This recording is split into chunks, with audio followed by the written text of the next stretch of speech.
بقى حابب اقول لك ان الكيلو عندهم ب 150 جنيه، وما اعرفش بقى بيبقى دوت سعر اليوم ولا هو ده سعره على طول. وطبق الرز ب 25 جنيه، فانت ممكن تجيب لك سمكايه وشويه رز وهتتمتع جدا على فكره.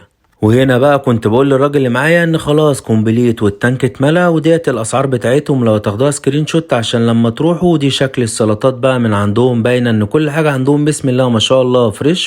واللي اكتشفته بقى في علي الشرقاوي ان انت ممكن تروح تلاقي الاسعار عاليه سنه، 50 جنيه في الكيلو، 40 جنيه في الكيلو كده، بس اضمن لك ان انت هتروح هتلاقي كل حاجه عندهم نضيفه جدا ومفيش ريحه لاي حاجه، والطعم عندهم مظبوط وهتتمتع. والمكان الجميل دوت اسمه علي الشرقاوي في ميدان العباسيه، والناس الاكيله اللي بتتفرج علينا عارفه علي الشرقاوي من زمان جدا. واكتر حاجه عجباني بقى ان هم عاملين مكان للاسماك والجمبري والفيليه والكبده والمخ هناك لوحديهم، فدي حاجه جميله جدا. بقالك كام سنه يا عم طارق؟ يعني داخل كده 40 وشهور. اللهم صل على النبي. حبيبي ربنا فاكرنا يكرمك. ولا لا؟